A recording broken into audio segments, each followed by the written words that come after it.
Yeah, it's like that we were able to match up finally. Yeah. Yeah, I didn't get a thing asking me. It just says that it's live, so Okay. I'm gonna see if I can figure out how to watch it live on this other computer. There you go. We are live. Yeah, it's like we're able to. All right. All right, so I'll go ahead and I'll do the lead in, the intro, and then hand it over to Jim. And then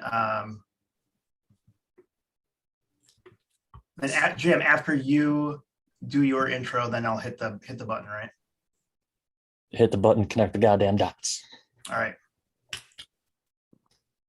Welcome to episode 65 of the Thrash Report. This is for October 19th, 2021. My name is Chris, and joining me, my partner in crime, my co-host, Jim Osborne. Jim, what's going on, man? Live from New York, it's Extinction AD. Oh, we're here, man. We are. Can I say fuck? Is that okay? Absolutely. We have the explicit badge. Hold on, I'm gonna do this over again, and it'll sound better because I'm gonna edit the real podcast. Do it again, Jim. Go. Live from New York, it's Extinction AD.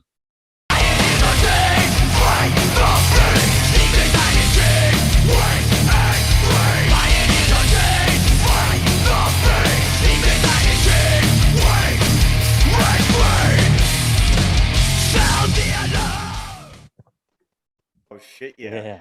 That was loud as fuck in my ear. Sorry, man. Yeah, those voices you hear, we got Tom and Rick from Extinction AD. How you doing, guys? Welcome, guys.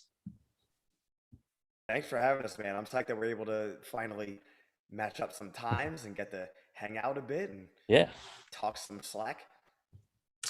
Awesome. We definitely can talk some slack. I love slack talking. Yeah. So what's going on out in New York? Oh, it's getting fucking cold. All right.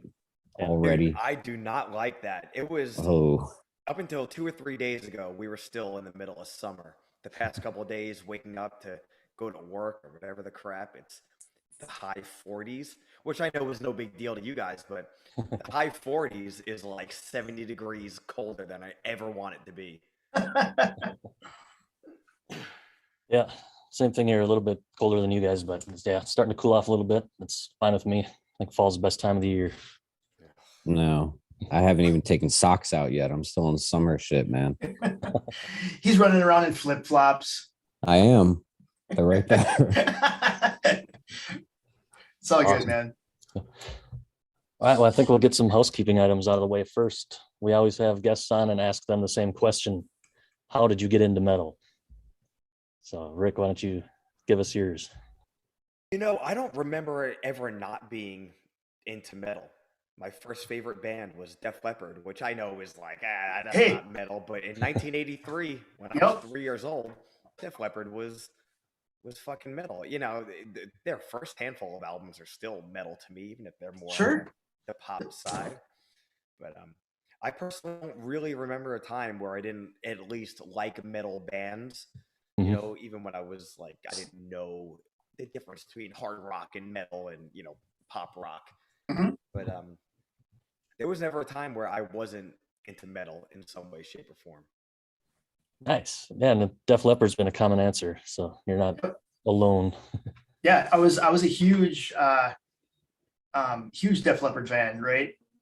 It started with High and Dry, and then getting through the night, I wasn't really into it. But then once I got into Pyromania, it was like I would wear that cassette out, you know.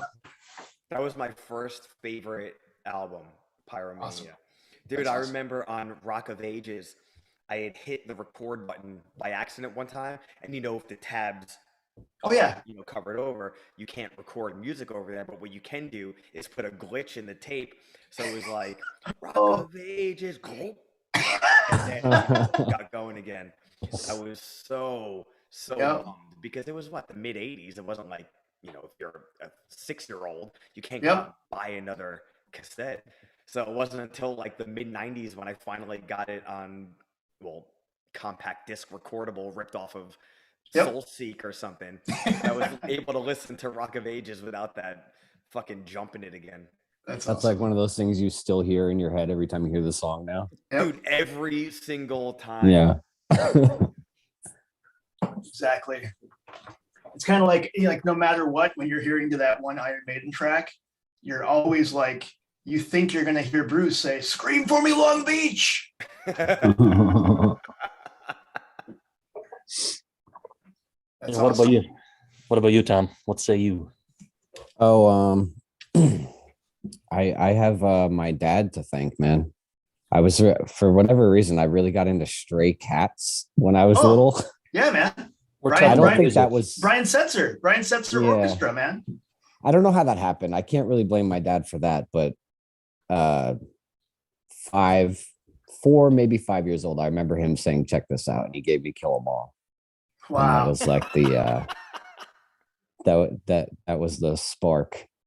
That's great. I don't know what father wouldn't give their child something that says "Kill 'Em All." My dad's a weird motherfucking dude. I say that with all respect, of course. That's probably one of the least weird things he's ever done. So this last tour, we actually put Stray Cats on for like 2 songs. And dude, Really? so we put Stray Cat Strut on first, and that's fine. Yeah. What was that second song? Sexy 16 or something? And we're like, yo, what the fuck is this? Yeah. The whole time, he's like slithering down the road talking about this 16-year-old chick, and like, it was the 80s and he wanted it to be the 50s, but dude, it could have been the 1850s, and let's be honest, that's not fucking okay. No. Was Wow. off our radar until like last week. Yeah. That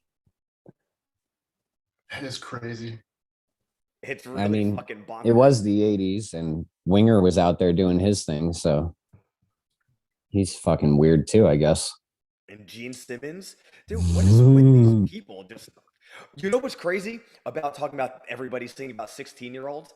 I just found out 2 days ago, Apollonia, the first chick that Michael Corleone marries in The Godfather 1, in real life, that actress was 16 years old. No way. 16 fucking years old. She gets naked in that movie. What? No way. Dude. Wow. So I've seen The Godfather 1.5 million times. And I don't know what happened. I was like, I gotta watch these movies again. So I watched them again. I was listening to this podcast called The Rewatchables, and they're talking about it, and they revealed that the chick who plays Apollonia was 16 years old. That's crazy. Didn't It's too young to die. I mean, that's why they blew her up for getting in the car. They're like, yo, you are not allowed to drive. You're a liability. I was gonna say Mila Kunis, right?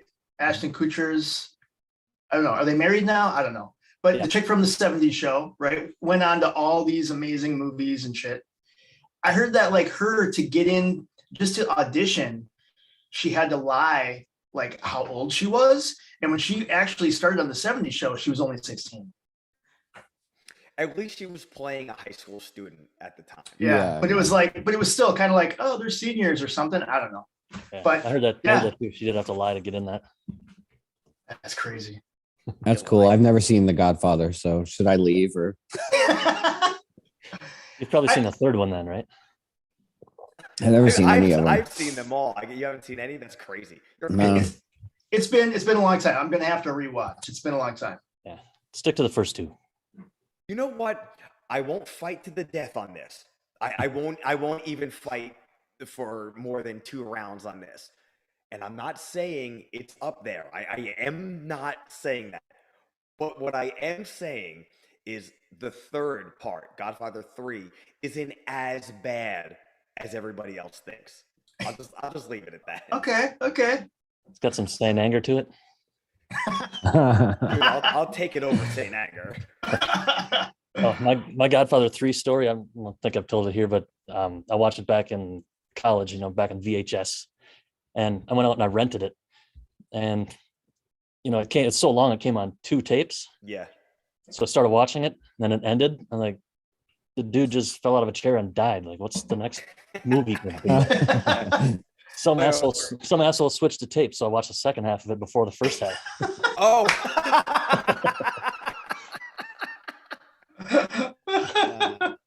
So maybe that's why I'm not a big fan of it. I got a little confused, but yeah. All right, what were we talking about again?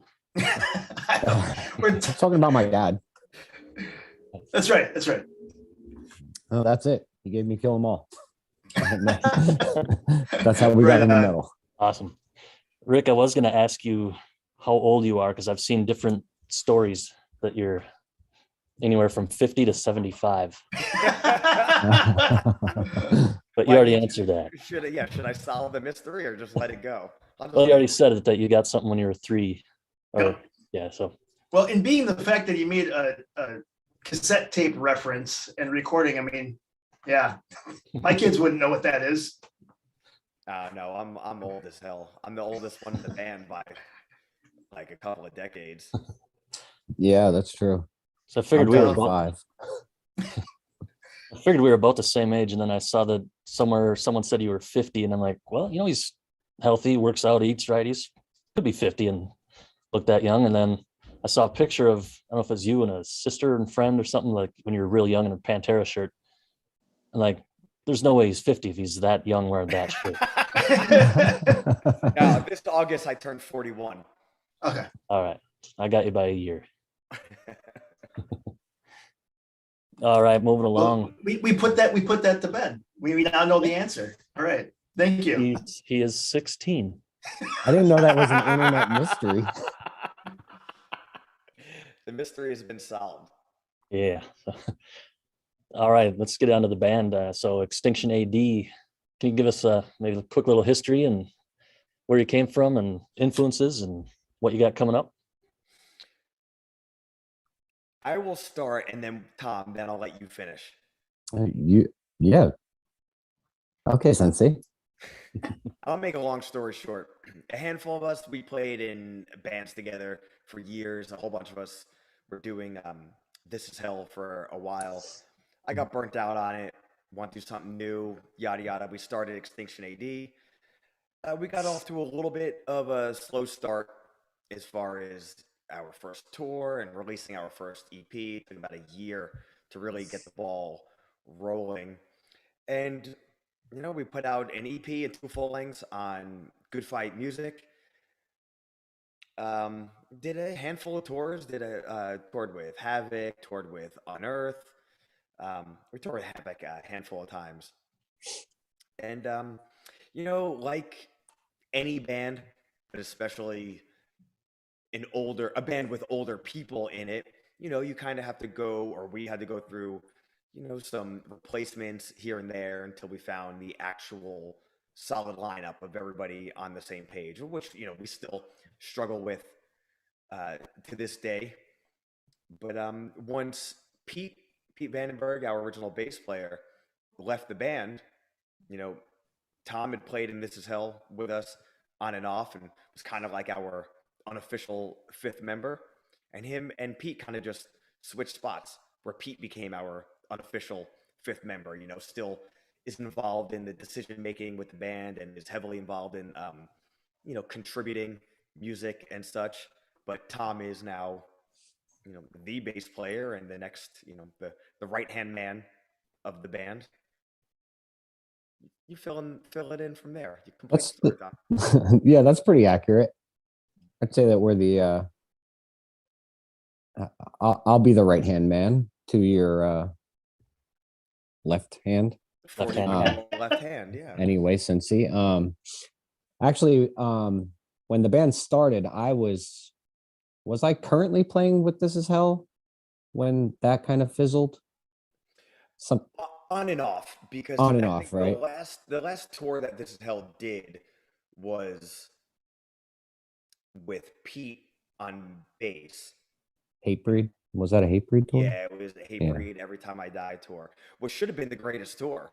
And it was okay, but it was kind of the realization point for me where like, I'm kind of over this. I'm burnt out as fuck on it. I want to do something different. And that's where Extinction AD really started to come to fruition, as opposed to just an idea of, hey, maybe I want to do something different and start fresh, to, hey, once this tour is over, once all the last this cell shows we have booked are played, I want to chill out for a bit. Got it. And was that around like the 2013 time frame, or when was it? Yeah, it was June, the middle of June was the Okay. last This Is Hell show, as far as being the main thing. This is Hell never broke up. We never will break up. There's no reason to. But because we can go 5 years and not do anything, and then get back to it and play some shows if we want. And we've done that.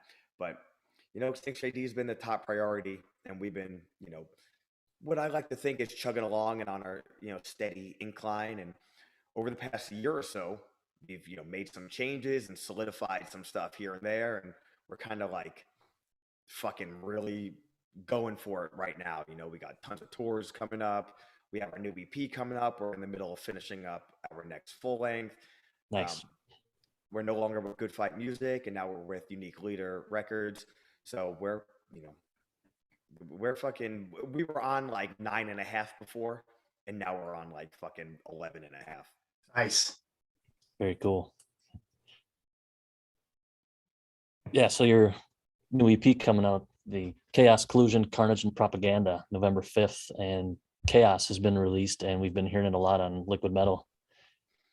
Which is really cool, man. That was something that, you hope that people give a shit and care, especially, like a radio programmer, or, anybody on the internet, like you guys like podcasts, and even just, I don't want to say fans, there's people who fucking like music, like it enough to give it a spin and then tell their friend about it and share it on, social media, or just fucking, electronic mail or whatever the fuck.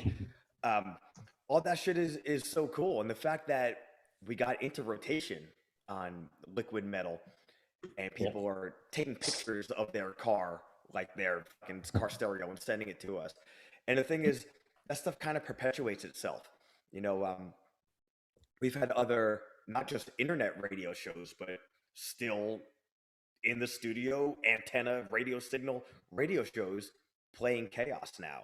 And I'm sure it's like, hey, if it's on Sirius, let me give this a spin and, put it into rotation. And that's rad, man. That's something that, you always hope for, but I never expect. I don't expect anything except, to be fucking frustrated and pissed off by dumb shit people say to me all the time. I don't see you as an angry person. Yo, I'm not even, but I don't even want to say I'm easily frustrated, but I'm not afraid to, let it out when I'm frustrated. I've seen some of the tweets.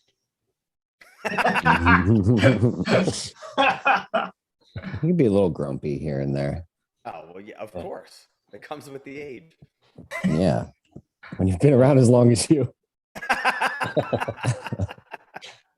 Yeah, I gotta say, Chaos. I mean, for what's a minute 51, it's a beast the whole way through. I mean, just start to finish, and what's shreds right away. It's a great tune. Yeah, man. And musically, I think that might be, start to finish, the first song that Ian, our lead guitar player, just wrote. No editing, no contribution from anybody else musically, where he just wrote this song and demoed it and sent it to us, and everybody was like, dude, that's a fucking ripper. Not one thing needed to be changed. Nice. So it was cool. Writing new stuff is really, it's like one of the most fun things about being in a band. But also when you are planning to release something and record something and then release it, and you actually have a set plan before that music is written, it's so stressful. So the fact that Ian was very, he'd been saying he wanted to write more. Like, dude, we all would love for him to do that so we could do less. And he wrote that song, and he wrote Collusion musically, and they're both bangers. So it was real fun having a project that we conceptualized before we had the music. This is the first time that's ever happened with this band. And with Ian wanting to write, say, hey, write some shit, we'll throw it together. and I might be jumping the gun a little bit, but talk about the EP. We've been playing Propaganda, the Sepultura song, for a little while, and then we say, hey, let's stop playing this live, even though it was so much fun. Like, hey, before we stop playing it live, let's fucking record it. And there's a whole story about why we decided to do that. And then I wrote Carnage, and we recorded all that shit. We were ready to go. So let me throw some vocals on, and we're done. And that was something we were going to release this EP initially just on our own, because we're in the middle of a pandemic and no one's touring. There's no shows to play. There's fucking nothing to do except for, how many times can you post on Facebook, hey guys, we're still in the pandemic, like, isn't sick? Right. So I was like, let's fucking use this time and write something new. So we did that, and we liked the EP so much. We're like, yo, we're no longer on Good Fight. Let's shop this around. So we sent it to 4 handfuls of labels and spoke to 4 handfuls of labels, and wound up locking down a deal with Unique Leader, which was actually the easiest process out of all the other labels we spoke to, as well as what fit us the best. So that's awesome. Like, hey, you know what? We're gonna do, move forward with like records and stuff. We have this EP done. They're like, let's just put this EP out before we even do this full length. So hey, here it is. Let's fucking go for it. Awesome. And you released something last year too, like a punk cover EP, didn't you? Yeah, and that was when the pandemic first started, and it was like, yo, let's do something. Because even though it was only, 3 or 4 months in, after going full bore for like 20 years of touring and writing and recording, and then being stuck at home for 3 or 4 months, it felt like 1,000 years. So I was like, let's do something nice and quick. And, I've always wanted to do something like that with this band. So it was kind of like, hey guys, we're going to do this. And I don't want to say I forced everyone to do it. Tom, did I force everyone to do that? Yeah. That was you for sure. So I said, hey, these are the songs that we'll do. And I kind of Extinction AD'd them a bit and threw it together real quick and put it on the internet. And it was a fun thing for about a week, and then everyone forgot about it.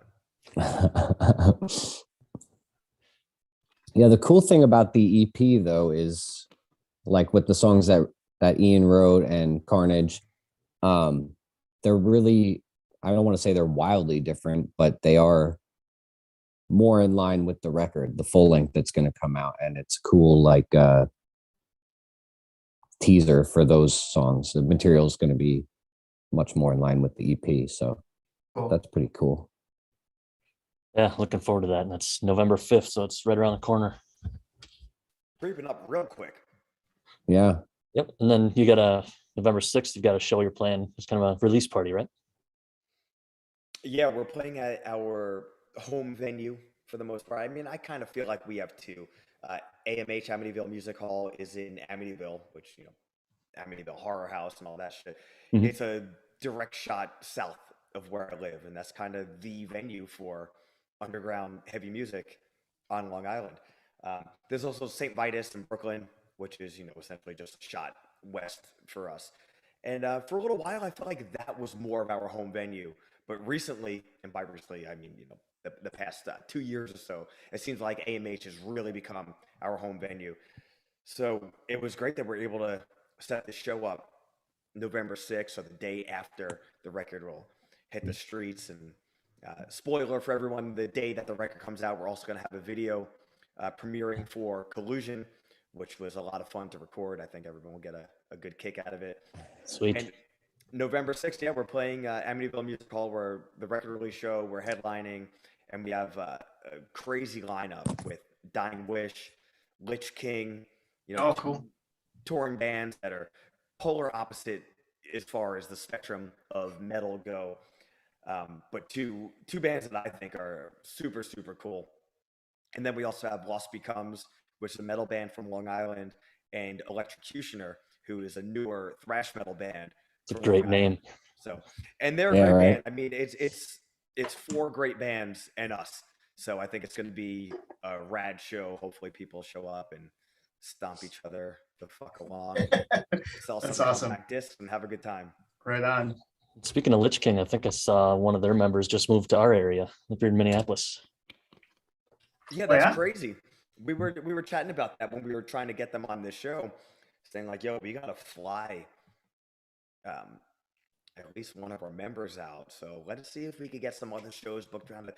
So when this show came up, it was them being a part of it kind of depended on whether they could book shows the Friday and the Saturday to really make it worth their while. And they were able to put that together. They're playing a home show. They haven't played Massachusetts in quite a while. So it's a full weekend of shows for them. It's a busy weekend for us. Dying Wish is starting a giant tour the next day in New York City. And like I said, the two other bands from Long Island are, again, I don't want to say polar opposites, but very different sounding bands from each other. And they're up and coming and making some noise at home. So to me, it's like an all-star show. Awesome. Yeah, that's great. And I definitely got to check them out. And then you mentioned it a little earlier. You're going on a tour with Exorder, Take Offense, and Plague Ears. Tom, you talk about it. Yeah, that's also coming right up around the corner. What's our kickoff date, Rick? November 24th. Right after Thanksgiving. Well, we played the We day played before the Thanksgiving. day before Thanksgiving. Yeah, and then we leave the day after Thanksgiving to not come home for a month and go on tour with Exorder, which is really fucking cool. That's awesome. Yep. We did a quick little run with Plague Ears on that last tour we did, and those guys are real cool. Stoked to go with them too. Mm-hmm. We're hitting a lot of cool spots for this tour too, which is, we'll be in some warm weather for December. So, Oh, the best. Right? Yeah. That's awesome. Can I be the guy that says, how come you're not coming to my area? Right? I know. Yeah. Why don't you come to the frigid Midwest up here? Come on. You know what? We're not afraid of it. It's just the way the tour was booked. To be honest, I mean, Jim, you and I have spoken about this, and we spoke about this on Tom more specifically on our YouTube show. A lot of these underdog cities, man, are these spots. More fun. It doesn't matter if it's less people or if it's a little bit out of the way. It's all about if people come to the show and want to get fucking wild and have a good time. And you guys know, man, lacrosse is a highlight for us. yeah, that last show we played there was ridiculous. That's awesome. on so many levels. Yeah, I was going to mention that. Just to get there on its own, and then to get inside. Yeah, but man, that was a fun show. A lot of wackadoodles there. A lot of wackos in your town. Yep, I was going to mention that on your podcast. It's Go Time, You Assholes. Thanks for the shout out to myself, the Thrash Report, and Lacrosse in the Warehouse. That was really cool to hear. Yeah. I think we got a comment from like, hey, I think you're talking about Metal Pat with the Yep. He's my brother. I saw that. Yep. Oh, funny. Yep, he's a cool dude. You got the world record for headbanging, like 35 minutes. Man, that show was real fun. And that guy, is that true? 35-minute headbanging? Yep, it's Is that a real thing? Yeah, check it out on Ripley's Believe It or Not. It's Metal Pat awesome. Talent. Yep, it's done right at the warehouse. He's so metal. That's awesome. Yep. And yeah, you're talking about the adventure getting there. I remember I had never heard of you guys until I saw that you're going to be playing in Lacrosse. So I'm like, oh, well, check these guys out. I saw the picture and the name, like that's pretty metal. So I checked it out. I forget what song it was, but I was hooked instantly. And like, these dudes are coming to my town. So I started listening and watching your videos and stuff and just kept getting pumped. And then started following you guys on Twitter. And then what was it? The Havoc and Jungle Rap tour you're on? You're on your way home, and the day before the night before, or the morning of, your van broke down or something. That's what happens when you let the children drive. No. Their two dads wanted to get a little sleep, and then the van was broken. So I think that was the first show after Havoc Jungle Rot on the way home. Yeah, because I remember you're giving like hourly updates on where you were, and like, oh, they're getting closer. They might make it. Yeah, we were stuck in Nebraska for hours, and then finally got the van going thanks to some guy. But showed up and there was 20 people ready to help us move our stuff up those stairs. So Yeah, that was awesome. Yep, that was Cool. good. I've heard stories about the stairs. they're very steep and long. I'll get there one of these days. Because when Jim say he's in La Crosse, I'm in north of Minneapolis. So we got to get you here. Got to get you to Minneapolis, man. When was the last time we were in Minneapolis? That was with the Agony Reigns show. Oh, yeah? That might have been right before. But was that Havoc and Jungle Rot, Tom? That sounds right. I think that was just a day or two before La Crosse. Yeah. I think that was probably before I knew you guys, because Jim's the one that turned me on to you guys. So, yeah. What's the name of the venue there? Oh, man. Especially now that things are opening up. there's the Skyway, Fillmore. Might have been Amsterdam. Amsterdam. That's what it was. Yeah, that was Havoc, Jungle Rot. First Avenue. Yeah. Yeah, great place. And Agony Reigns, killer band. They're coming out with some new tunes a couple weeks too. Yeah, and that was a great show. There was a lot of kids, and Mhm. same thing. Lots of crazy, almost Canadians. Right.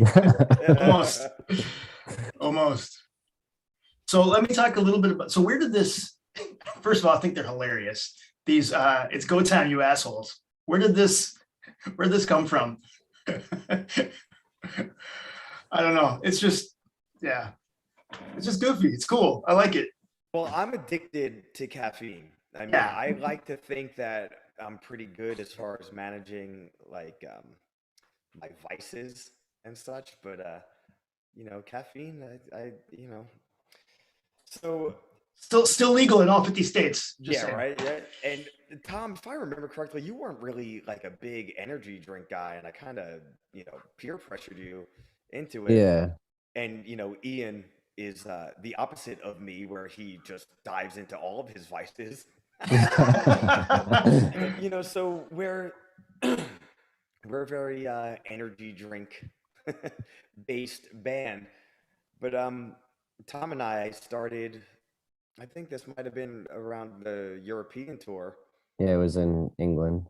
We decided, hey, before each set, because we're always tired, because we're both in our 50s, hey, let's grab Red Bull and drink a Red Bull together. And that turned into, hey, let's do Predator, you son of a bitch, with Dylan. Yeah. Well, let's do it with Red Bulls instead. And that turned into, instead of a one-time joke, an everyday joke, which turned into every day taking a picture and like putting it on the internet with flexing with Red Bulls like regular. It's really a way for us to show off our fucking biceps on the internet. Yeah. Guns and I just started writing like, hey, it's go time and whatever. And then I think one time, I think Tom, we threw in a you jerks. It's go time. Yeah. It's go time, you assholes. And that turned into it's go time, you asshole, which Tom, that was you taking the soul out of it. And that just stuck because it's like, a convoluted joke that kind of makes sense, but not really. Like, that's like our signature vernacular. Hey, so that became a thing, and we were bullshitting in the group chat about something serious, which lasted for, I would say at most 35 seconds and evolved into 30 minutes of nonsense. And then I think it was Ian's idea as a joke saying, hey, instead of playing music or anything, why don't we just start a blog that's an energy drink review site? And instead of being like, let's move on, it was like, you know what? That's a good idea. Let's actually do that and make it a YouTube show. And then really quickly, it was throwing out ideas. Okay, we could do this. We could do that. We could do this. And, it turned from a joke to a serious, completed concept of what you see every other Thursday now. Which is not very serious. It's not very serious. In about 10 minutes. And then we sorted it out, and there it is. Right on. So I do fancy my energy drinks. What is that in all your energy drinks that you've tried, like what is that one that you would still go back to? What is your favorite? Oh, there's many favorites, right? Let's I say drink you had to pick one. What would I it drink be? a cherry limeade probably every Monday. Yeah. Okay. Cherry limeade, is that Bang? No, the cherry limeade Rain. rain. Okay, yep, Rain, yep. Yeah, You're I'll thinking do that cherry every blade Monday. lemonade. We did cocaine.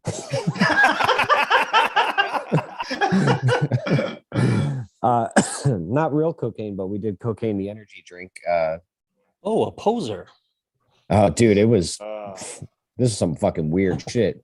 Pete found this on the internet somewhere, and like I just sent them a picture of like the actual reveal on the show because it's so funny. We all like kind of take a second, like what and the you can see hell? us all like the wheels were turning, and we all went, "Oh!" It's really funny. A lot of good puns on that episode. So can I Yeah. ask you? This came out. I think I asked Jim when we first discovered the show. It's Go Time, you assholes. Does it count? Because I love my Starbucks triple shot, right? Triple shot, zero sugar espresso. Does that count as an energy drink?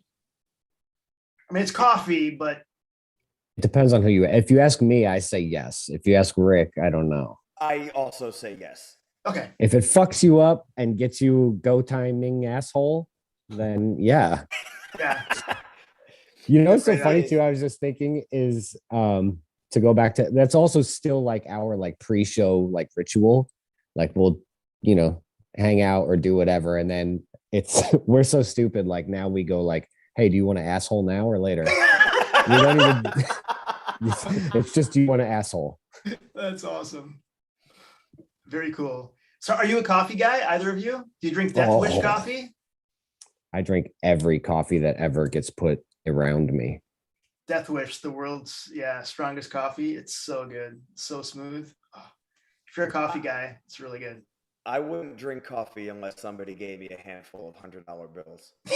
Okay. Tell me how you really feel. I'm with Rick on this one. I don't do coffee. Yep. It's all You good. guys are weird. You know what? You're fucking weird.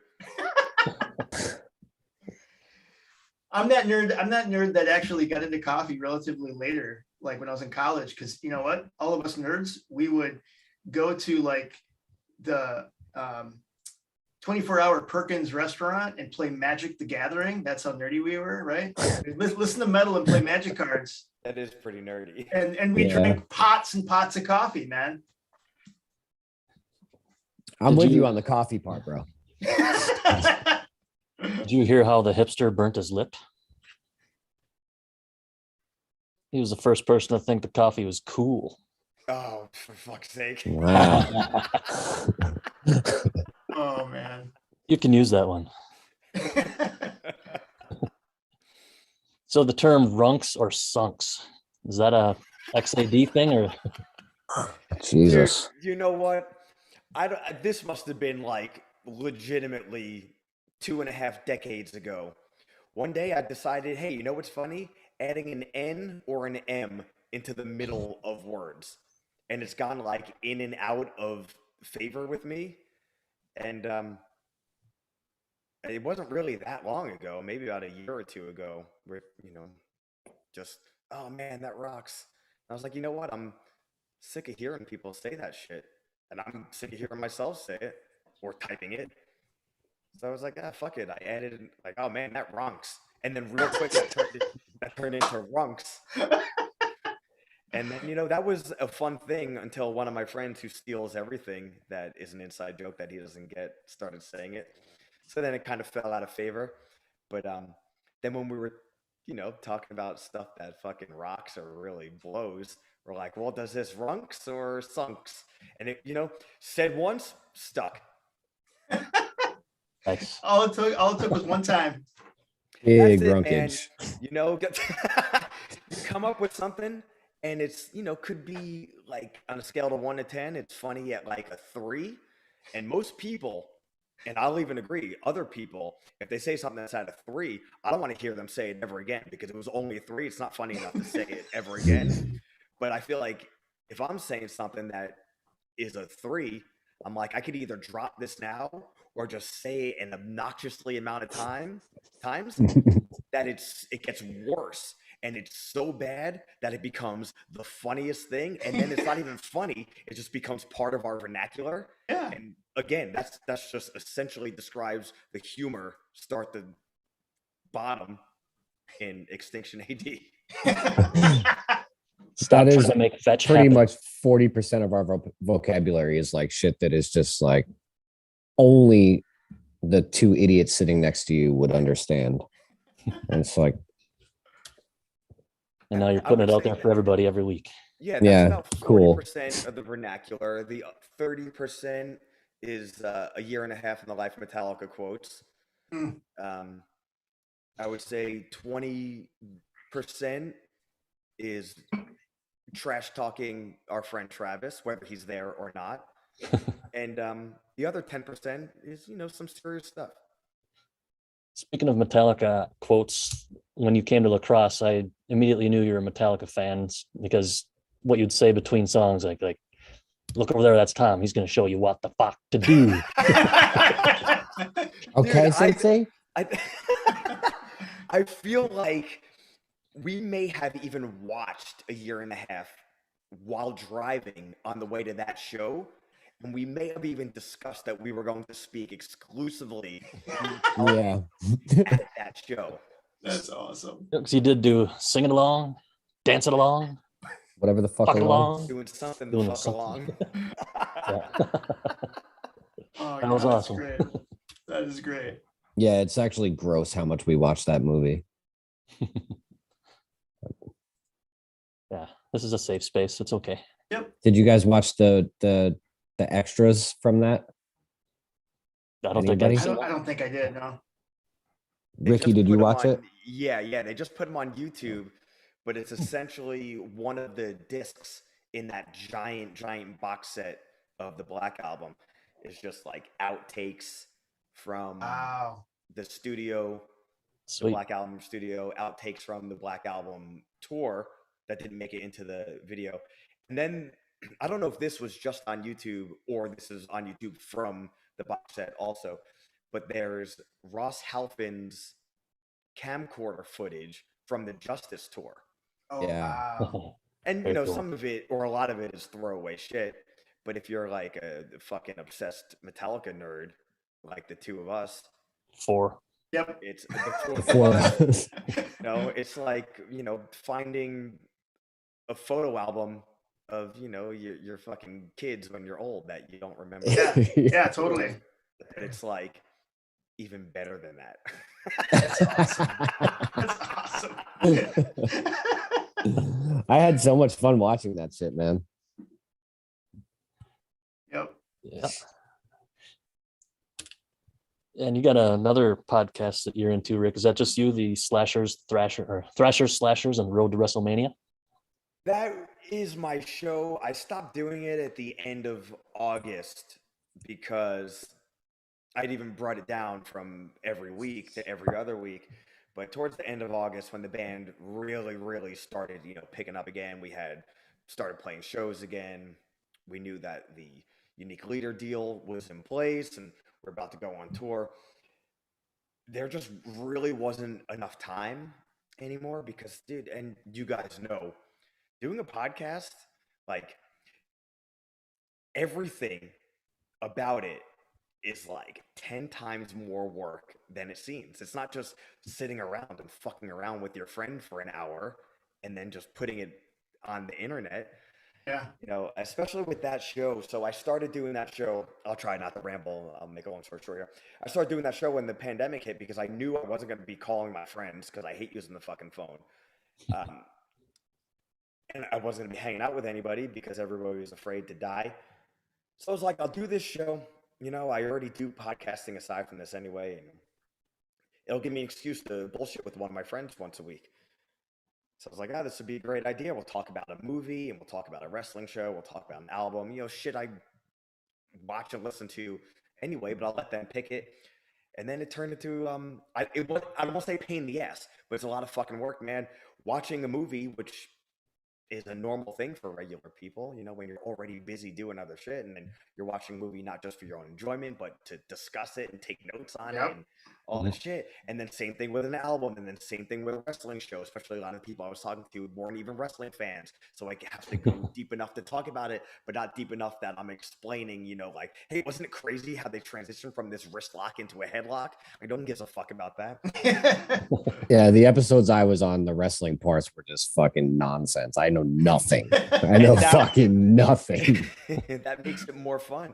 And then the editing process, because I'm a fucking psycho, so I have to edit a podcast, not like you edit a podcast, but like you're editing a vocal track and a guitar track and all this shit. So instead of it being like, hey, I put out this hour-long podcast once a week, being like, well, I bullshitted with a friend for an hour, it turned into a third full-time job. So it got to, and my fucking fiance hated it because it's like, hey, when are we gonna hang out? Like, well, never, because I'm writing, recording, and editing an album, and I'm writing and recording and editing a podcast, and I also, I work a day job, and then I work an evening job, like, dude. So it was so much fun while it lasted, and I was bummed out when I had to make it from 1 week to 2 every other week. And then I was like, fuck, I need to take a break and I'll get back to it. And I was bummed out. And now I'm not bummed out. Now I'm like, you know what? It was really fun. All those shows exist. Some of them are still on the internet because I stopped paying for my hosting site. But I have them, and it served its purpose. I got to fuck around with my friends during the pandemic. And but now, I have an hour and a half to 2 hours a day that aren't filled with obligations. Yeah, I really enjoyed the ones with all four of you talking about when you did the best thrash metal album tournament. Dude, and those were a lot of fun. And in all actuality, those were in some ways the least amount of work. So you know what? You bring that up. What I should do is I should upload those to our YouTube channel. Yeah. We're really mean to each other on those ones. And we're really mean to each other in real life all the time. So But that was fun. We spent 2 episodes, so it was about 3 hours in full, just doing a tournament of our favorite thrash metal albums ever. And in my opinion, I think the wrong album won, even though I voted for that album. Don't say it. Don't spoil it. Yeah, interesting. Yeah, don't say it. What was number 13? It was either I think the right album won. Megadeth 13 or Black Sabbath 13. You know what? We could spoil it. It's okay. Tom, talk about what won. Well, no, you talk about why you think the loser should have won. Oh, because we're gonna get into it right now. Oh, okay. Okay. So it was, I think, we both just postured up for this. Yeah, right. If memory serves, it was 32 albums. So 32 albums. Yes. Yes, there was 4 brackets with 8 albums each. So you guys could math the fuck that along. And the final, so some albums that should have went further didn't go further because they got matched up with like top tier competition right away. But the finals was Slayer, Rain and Blood, and Megadeth, Rust in Peace. So before we go, Chris, what do you think is the? Oh God! Or now keep in mind, like you're already dealing with the fact that like And Justice for All got knocked out, Far Beyond Driven got knocked out, Ugly Kid Joe got knocked out. You know what I'm saying? Like a lot of bangers got knocked out when they shouldn't have. But I mean, it's kind of like, Jim and I have done very similar type things. It's like, well, what are the criteria we're judging this on? Okay, so that was a constant, and like I said, I will put this on our YouTube channel, and everybody can go back and hopefully everyone will go back and listen to it. Yeah, totally. It's really fucking enjoyable. What it really came down to, because there was 5 of us doing this tournament, are we basing it on, well, this is the greatest ever, the best ever, the most this, that, the other thing? Or what's the easiest way to do this? What is your favorite? So in all actuality, we promoted it as the greatest thrash metal of all time album tournament, where it actually was Extinction AD's favorite thrash metal album, and within a tournament. So, Chris, Rain and Blood, Rust in Peace. Which one do you like better at this moment in time? I would say Rust in Peace. Jim. I would say Rain and Blood, because when it's over, there's still time to listen to Rust in Peace. You cheat. That's actually a fair answer. I like that. Yeah. I'm glad there's. I think if it was different criteria, I like Rust in Peace for all the, all the technical shit and just, Megadeth as a band, right, at that time. But then like Slayer, Rain and Blood, they kind of were over the top. You know what I mean? It was like a different style, I don't know. It was really hard not to base it off of certain criteria too, because like we wanted to stay true to like, if that's what it is to you, if that's your favorite, then you got to go with it. But like you said, if you went with Slayer, well, technically, if you followed certain guidelines, that's a better thrash record, I guess, I think Slayer, it's kind of, not to say sloppy, but it's just, it's not as... It's loose. Yeah, loose. There you go. Good word. Yep. And you're talking about how you include or not include albums, and you've discussed it a lot about Pantera. Are they thrash? And I'm very glad there was nobody around me when the bracket came up, Far Beyond Driven versus And Justice for All. I just screamed like, no. Dude, we talked about it on the show. One. Yeah, we talked about it on the show, and it's some of those are just impossible decisions, man. Yeah. Yeah, I think for me that was definitely the toughest one. Those are my two favorite records of all time. So that was a hard one. Right on. There was very few matchups that weren't difficult, but the easiest way was, like I kept reiterating, we're not Rolling Stone, we're not writing Kerrang's most important, anything, because all those articles are, kind of full, in my opinion, full of shit, and just writing the same stuff over and over again anyway. It was like, we could kind of use some of that criteria to come up with our initial list, which we did. And then there were some things that were, a little off kilter that only one person offered to put into the tournament. But when it came down to it, it was like, just go with your gut and what you like the most. And where we wound up, I think it was a proper finals, but I had quite a bit of regret that like lingered with me for like the whole entire week. Wow. At that other one, our second episode came out. But Tom, you do the reveal and you justify why you still stand with it. Oh, well, I think like I think that like the am I confusing the final right now? It was Rust in Peace versus Rain and Blood. Yeah. Oh, did we not already reveal that? No, we didn't reveal the winner though. Oh, well, Rust in Peace was the winner. Okay. I thought I thought I was already talking as if that happened. No, I think it's because I said that was my favorite. I think that's why. Right. Okay. Yeah, which I was fine with, but again, like I think we all assumed, and I think especially Extinction AD assumed that it was going to be a Justice for All in the end. Yeah. Because how would the five of us not unanimously like agree with that? But it all worked on the bracket system, so it was dumb. So basically, the whole thing is fucking dumb. The finals are very proper, and historically, Agreed. Yeah. Dude, for a large chunk of my life, Rust in Peace was, I hate to even say my second favorite album.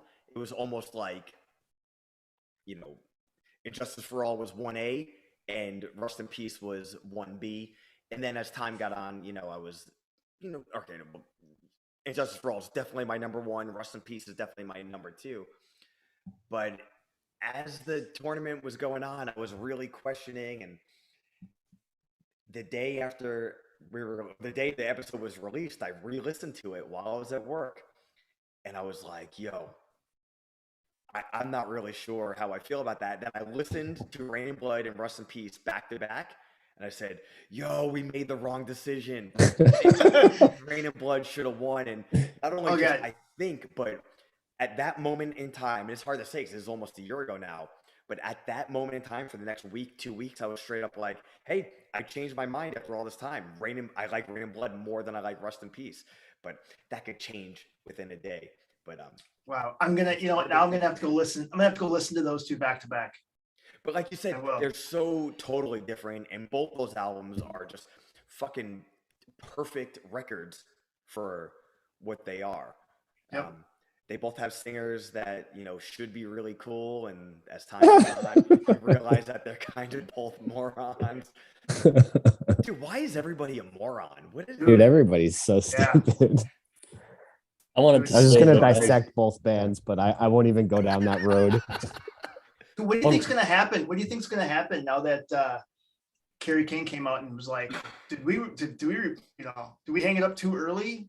Like, who cares? Who cares what that guy says? Is he gonna do? I mean, we know that. I mean, it'd be just asinine for Slayer to get back together. I mean, they made such a big deal about them ending it, right? Yeah, but dude. Is Kerry gonna go on and do his own thing now, or what? Well, he's even announced he has a new band with Bo Staff and Gary. Oh, that's right. That's right. Yeah. Who's playing bass and/or singing?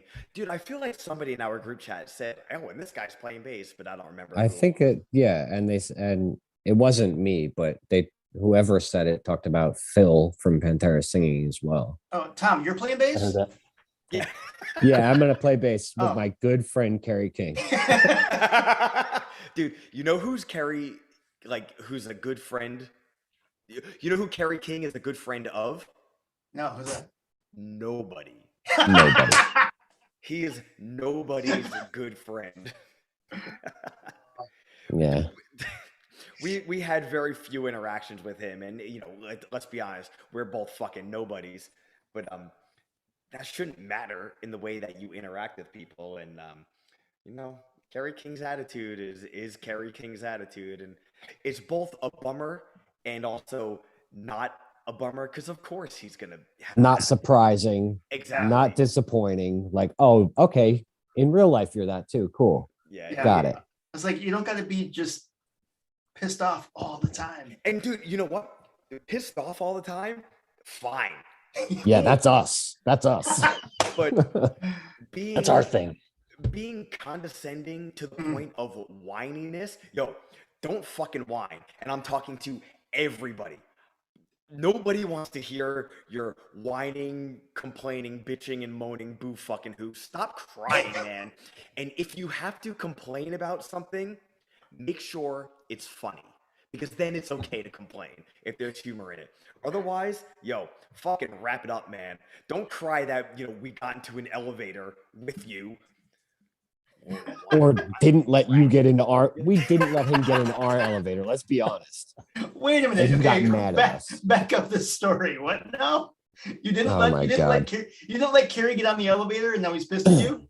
So we basically, he was waiting for an elevator, and we were also waiting for elevators, but there's elevators all over the fucking whole house, okay, Sensei?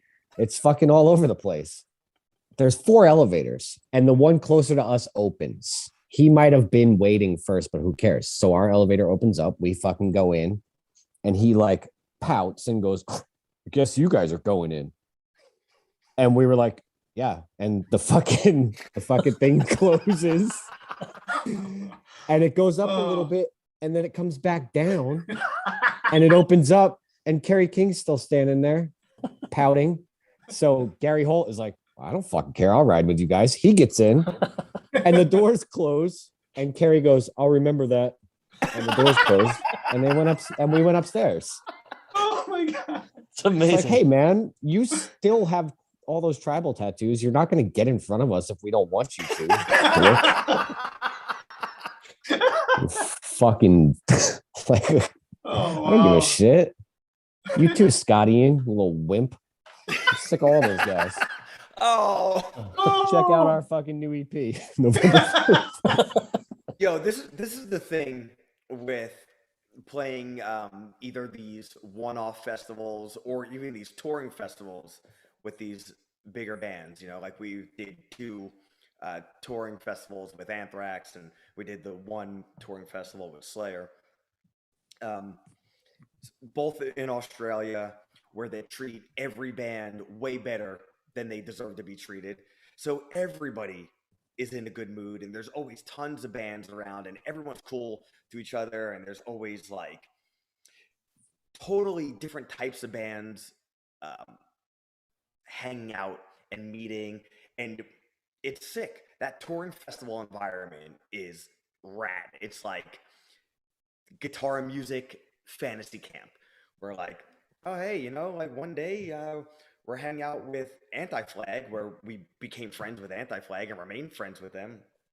To fucking, you wind up in a conversation hanging out at the pool that one time when we were with uh, two guys from Madball um, and Duff from Guns N' Roses, and like, hey, we're just hanging out bullshitting. Like, that's the extent of these things. So there's no reason for anyone to be pouty and have an attitude.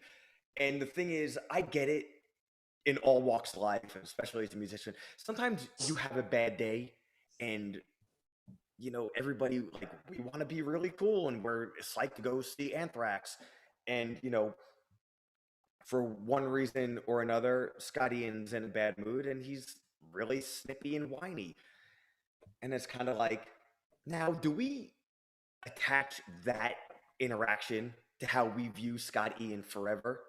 Like, well, it's kind of crappy. Right. Not the other band. hand, but on the other hand, like, well, maybe someone's having a bad day. You know, I mean, I'm probably shitty to everybody at my job all the time because, you know, every day that I'm alive is a bad day. Now, this story with Kerry King is very funny, and I'm happy to attach that attitude with Kerry King. But then there's also thousands of interviews and videos of Kerry King being condescending and talking down to people and having this like not even fun playful attitude of shittiness, like just straight up like, yo, you're not just mad, you're whining about everything all You're the time. sad. You're sad. And you also were in a band that refused over the past 30 years to take any young bands out on tour. So you know what? I can be bitter to you forever. Now, Scott Ian, Tom, and I have different points of view on, because I want to believe that Scott Ian, in the few interactions I had with him and that we had with him, where he was also kind of big shotty and condescending, that it was happenstance of the situation, and he really is the guy in all the interviews and videos that I watch where he's just like fun loving, happy to be there, appreciative of any level he's at. So so that's where we differ, because I want to believe Scott Ian is like the version of me that kind of made it, and not like the pathetic guy who's still trying. But Tom and I differ on this point of view. I think that you also have a much deeper appreciation for his band than I do. Oh, I love And it. I think that definitely they're my favorite. Yeah. You have blinders on, Yep. no matter what, because you like the band way more than I do. I'm not, obviously I like the band, but I don't have tolerance for a grown up treating another grown up like they're a little kid. Yeah, I mean, I got tons of like autographed. Unless you want to, you know, Anthrax shit. I mean, he's one of my. I mean, he's really. I mean, Scott Ian. You know. No, seriously. But Scott Ian is like one of the. I mean, one of the people. That's why I played guitar, right? I mean, it was like that was. Anyway, so I'm a huge Scott Ian fan, huge Anthrax fan, but I do. I guess I've kind of come to terms with the fact that he may be a little arrogant. It's funny too, because I would say I'm even also a fan. I am a fan of the man person. Like I am a fan of him and his music and his band and what he's done. But Well, for You know. speaking about arrogance, I'm the reason he has a bald head and a goatee. Exactly. You want to know? Real quick, Yeah, go ahead. my friend Ryan in the chat knows the story of another Australia interaction. So let me tell this story real quick. Yeah. One time we're in Australia, not on a festival tour, but just on another tour. And Korn is playing in the same area as us every night. They're playing in a larger venue. Tom's already laughing. And we're playing in the smaller venues. So, that's funny. So one time we're in the same, we're about to have the same flight because you got to fly everywhere Australia because it's a large country with only a handful of big cities. So we're on the same flight, we're in the same airport, and one of our friends who's in one of the other bands, Jeremy from Comeback Kid, is like, yo, should I go over and ask him for a picture? Which is like funny. Obviously, he doesn't fucking care about having your picture. It's like, it's just funny because Jonathan Davis, he makes all those sounds into that motorcycle microphone. His motorcycle as a mic. So he goes up to him. He's like, "Oh, hey man, like I'm from Canada. I'm also touring in Australia. Isn't that cool?" These guys like, or Jonathan Davis is like, "Oh yeah, cool, man." So he's like, "Hey, can I get a picture?" And he's like, "Oh no, I don't do pictures." So he's like, "Oh, okay." So he walks away and he tells the story. We're like, "All right, Jonathan Davis is too cool to take pictures." So we wind up on the flight together, and Korn is in like the first couple of rows. So we go to our rows. There's 4 bands of us on this commercial flight, plus Korn and all their crew. So then Sam from Architects, who was also on the tour, goes, "Yo, wouldn't it be funny if I yelled, 'Are you ready?' in the Korn voice, like as we're about to take off?" And we're like, "Dude, that is very funny. Haha, that's the end of it." He's like, no, I'm gonna do it. And we're like, "Yo, I dare you to fucking really do it." He's like, "I'm gonna do it." So we're taxiing for what feels like an hour. And the anticipation of him doing this is building up, and we're laughing like fucking children in 2nd grade in the library when they're like, "Don't you make any sound in the library." So it's like even harder to not laugh. And I'm sitting next to Afraid of Johnny Davis from Korn is funny too. No, it's just the anticipation of knowing that something ridiculous is about to happen. And I'm sitting next to Andrew from Comeback Kid, and he grabs my hand on the the shared armrest, and he goes, "I'm already embarrassed and nothing is happening, and I'm cringing inside. I can't take it." And I'm just fucking dying inside because I don't want to let it out that like, hey, something dumb is about to happen. So finally, the plane starts going, and then when they hit the gas, they hit that level or whatever, they fucking Tom Cruise turbine. And we're going, and just as we're about to get that first wheel into the sky in perfect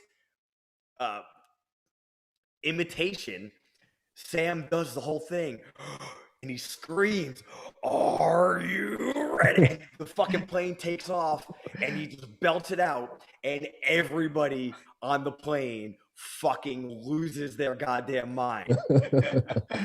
Because like I said, the anticipation is built up for so long, and it was so goddamn funny. And if memory serves, it's hard to say like what we actually made up and what I'm misremembering. If memory serves, as the laughter was dying down, just without doing anything else, if anyone watching the fucking video can see, Jonathan Davis just puts up his arm like this. Which, to me, unless I'm making that up, I'm pretty sure That's that so happened, much better than Kerry King going, "I'll remember that." Yeah. It was like, dude, acknowledge it and come in on the joke, and he did, and we all fucking, it was a lot of laughs. We didn't see the top of your hand. Did he give a thumbs up or something, or a flip him off? No, he just raised his hand up. Gotcha. It was like this, only he didn't have a fucking skeleton face on his head. I thought you were gonna say all this anticipation, and then all of a sudden he's about to stream it, and then Jonathan Davis himself did it. Oh, how cool would that have been? Dude, that would have been so much better. But And that was the thing. Fieldy's where, like, every time, John. Jeez. we were thinking like, yo, imagine he like fucking flips out and like cries about it. But hey, so you heard it here first. Jonathan Davis cries less than Kerry King, despite Jonathan Davis crying on God. compact disc. You realize that title in the YouTube clip is going to get tons of clicks. Hey, so I was going to say one. I don't know if I've mentioned the Dee Snider story on the podcast, Jim, but like I'm a huge Dee Snider fan. That was like when I was 12 years old. My first rock band, right, ever was Dee Snider. I'm like, I saw my MTV and I'm like, they're like dudes, but they look like chicks. What's happening? But I again changed my life, right? I'm a huge Dee Snider fan. He was here solo, right, during one of the Twisted Sister breaks. And it was a small club, few hundred people. And afterwards, me and a bunch of other fans go out to the back door. There's like, I don't know, 20 of us hanging out, waiting for him to come out. And I got my Sharpie and shit, and I'm like ready to get an autograph or something, right? And after we waited for like a half hour, somebody cracks the door open and says, sorry, Dee's already gone. He already left. And we're like, man. So then we all kind of disperse. There's a handful of us just have a conversation. And then like a town car drives down to like a different door, and he comes out and gets in and drives off. What a prick. Come on. Because he didn't want to talk to a couple fans. Come on. Anyway. Dude, and I really, really understand both sides of that, and not that I've ever been on any side of that, because nobody gives a fuck about us writing on their shit. But I think I try at least to understand, especially once I started working in production as well as touring. There's so many different factors where like, oh, you just played a show and, maybe you're just having a bad day. Maybe after the show, your throat really feels like shit. Maybe you drank a little too much caffeine and you feel kind of pukey after the show. And it Might have been the Subway tuna melt. Oh, Never. That would never make you feel like that. miraculously somehow. But so I try to give people the benefit of the doubt when you have a one-off interaction and they come across snippy, or you're waiting and no, they're whether or not they told you, he doesn't fucking feel like it today, that there might be some reason. That's fair. That's fair. Yeah. I think you got to gauge it on the person too. Yeah, I totally agree with that. If Kerry King is shitty, you're like, well, hey, he's historically shitty. Yeah. Also, like if Dee Snider doesn't want to sign an autograph, it's probably because he's done 8 million. Yeah. Like, I mean, I will say, since then, I have met him and he's been cool, and I got an autograph. Yeah. So you know what? Like if I didn't want to sign someone's shit, that's different. Like, oh, you don't want to do your third autograph of 2021 loser? Like, what? That's like when Lips snubbed me. I was like, yeah, man, what the from fuck? Anvil? From Anvil? Yeah, What? dude. No way. Yeah, What a I asked prick. him for a picture. We played a show with one of our other bands with Anvil, and I was like, "Hey, Lips!" I was like, "Guys, I'm gonna go get a picture with Lips." I think I even wrote on the internet like, "Gonna take a picture with Lips later, guys." And it was after they played, so he had nowhere to fucking go. But I was like, "Hey, Lips, can I get a picture with you, man?" And he like totally fucking snubbed me, and he's like, "Oh no, I'm busy." And I was like, that's exactly how we sound. Oh my God. Yeah. Like total drama like- queen. Drama He was queen. like, no, I'm kind of busy. First of all, Dude, it was kind of like a Paul Rubens. You kind of look like a Pee-wee there. It was like, here we go, because I'm about to tear Lips apart too now, I guess. But That sounded bad. Not that kind of podcast, guys. He was wrapping up his like fucking Radio Shack guitar cables. Like, dude, like his gear was a disaster, and he was acting like he had some special way he had to do it. It's like, you're just throwing shit in a box. Just take a picture with me. Like, you have like a cardboard box and a suitcase. You don't even have a road case for your shit. Whatever. So like, I was like, really? And he was like, maybe later. And I was just like, Oh my God. I was just like, yo, you guys, you know, you couldn't even sell out the bathroom here. Like, you could take a minute, like, help me take a picture with you. Dude, That's not hilarious. to mention the band we were playing in at the time is called American Ice Age. We were never a big deal. But I also worked at the venue where the show was. So we were playing the show because, you know, it was a good fit, and we thought we could help out the show a little bit because the show was not selling well. And because I worked at the venue, you know, my boss even told me, hey, you know what? We're going to paper the show. Anybody that you can get, you know, to the show, it will cost them exactly $0.00. So we made sure every person that we, you know, knew that may have been interested showed up. So the majority of the people they played in front of were our friends and our friends Yeah. that, you know, came to hang out for the night and enjoy American Ice Age and, you know, enjoy Anvil. And you know That's what? crazy. We're doing a lot of shit talking, but on the other hand, it's okay for many reasons. First off, we're fucking telling the truth. And secondly, we have a combined age of what, 81? Yeah. Yeah. And So we would physically decimate not just the people we're talking about, but all their band members at the same time also. So we nothing to fear. and Daredevil. I was gonna No say, fear. so with this, Sick. again, first of all, this has been great. I mean, but before we start wrapping up, what has been, we talked about some of those people that are babies and that pout, right? But what's someone that has been super humble, totally cool, down to earth, like, you know, what's that one person that stands out that you get to hang with? Duff. Yeah.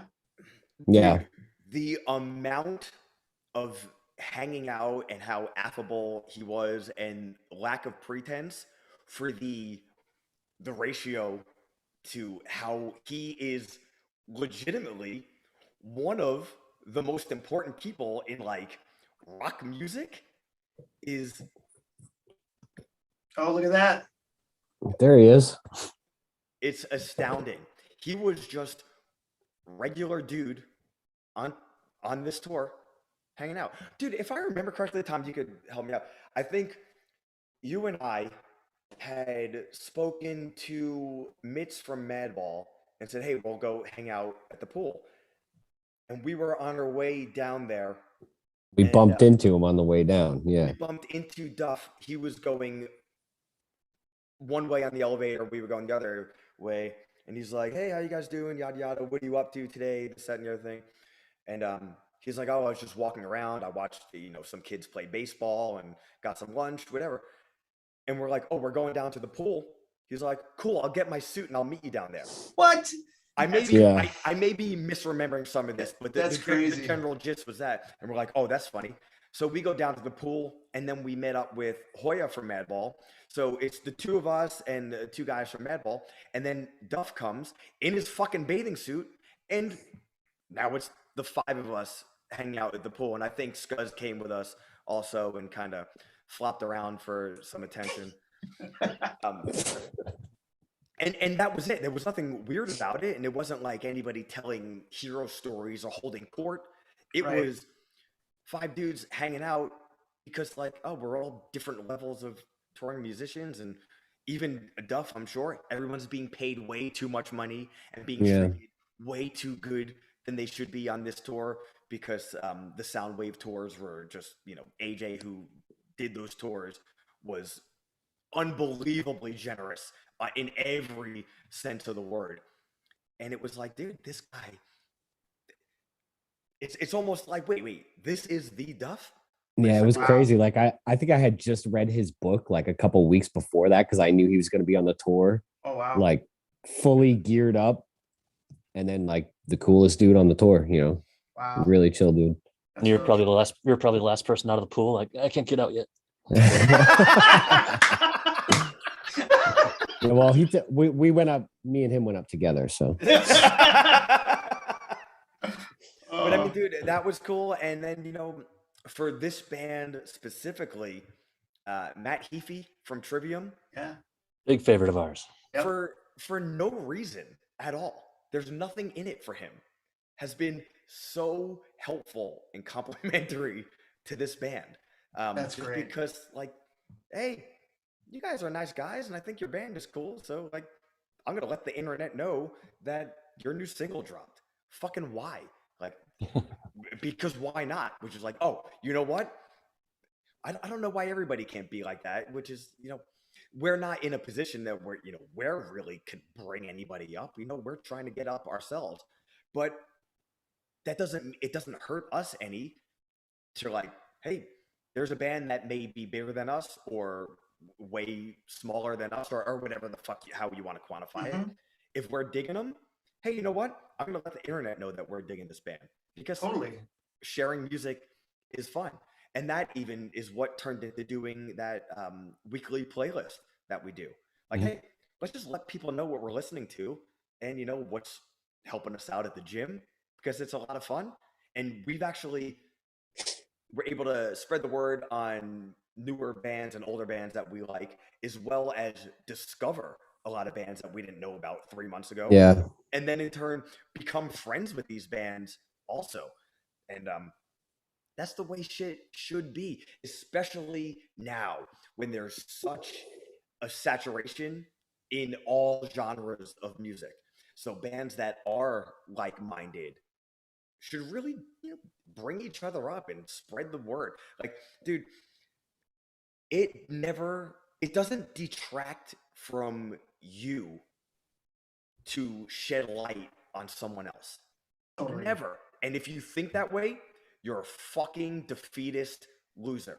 And that's something I've learned through professional wrestling, where that's been the way of the old guard of wrestlers. Like, they don't want to bring up younger talent because they're afraid of losing their spot. Now, we're in music, we're not in wrestling, so it doesn't exactly, work like that. But at the same time, some bands, for example, all the bigger thrash bands from the 80s and the 90s that may or may not still be playing never wanted to help out the younger generation. So that means, in my opinion, we need to help each other out that much more, because Slayer doesn't play anymore. The whole last, like I said before, 2 decades, they never fucking brought out younger bands. I love all these Anthrax, Testament, Exodus, Death Angel, even Flotsam and Jetsam. I love all these bands. These bands only play with each other. Hmm. I don't want to give Dave Mustaine personally any credence because he says the dumbest shit in the world despite playing the coolest shit. Megadeth is one of the only of those large top tier thrash metal bands that consistently throughout their career Yeah. would bring out younger bands. Like, dude, it would not have hurt Slayer to bring out at least one younger band Yeah. on their farewell tour. They brought out like fucking 6 other bands. Fuck it. Bring out a 7th band. Help out a band like Grave Ripper. Help out a band like Wraith. Like, what are you doing? Like, great that they brought out Testament. Great that they brought out Carcass. Those bands are going to flourish with or without being a part of Slayer's last tour. But then a band like Testament, one of my favorite bands, one of the most influential bands to Extinction AD. Chuck Billy, I think, is, as of right now, and since Dio passed, the best singer in metal. Eric Peterson, most underrated guitar player in metal. Totally. Exodus, people will, and I'll understand even if I don't agree for other reasons, not for their greatness. Exodus could have been one of the big 4 if you throw out one of the other, whatever. Anthrax is one of those bands. why aren't these bands bringing out younger bands? What are these younger? How is this genre of music going to survive if it doesn't get the rub from these other big bands? And granted, there is a scene. It's not as big as even the hardcore scene, but there is a thrash metal scene. But it needs help, and there is a lot of people whose their last metal show at all, let alone thrash metal, might have been Slayer's last show, because kind of their involvement is living and dying with that. Slayer's gone. Who am I going to see now? I'm not going to see Metallica anymore. Tickets for $1,000. What are their options now? Going to see Anthrax? If you go to see Anthrax, you're gonna see some combination of Testament, Overkill, Exodus, Death Angel.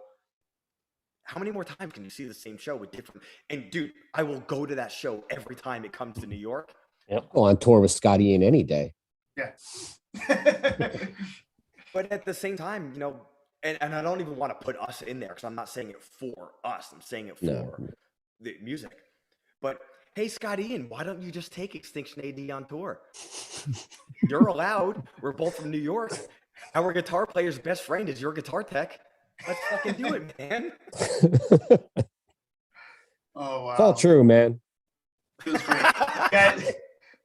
guys, I gotta tell you, I think, Jim, this is marking now our longest episode ever. But this has been awesome, man.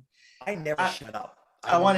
Dude, this was absolutely amazing. I had such a blast. But I want you guys to let listeners know, where can they get anything that they need about Extinction AD? Where should they go? Talk about your upcoming EP. Let everyone know.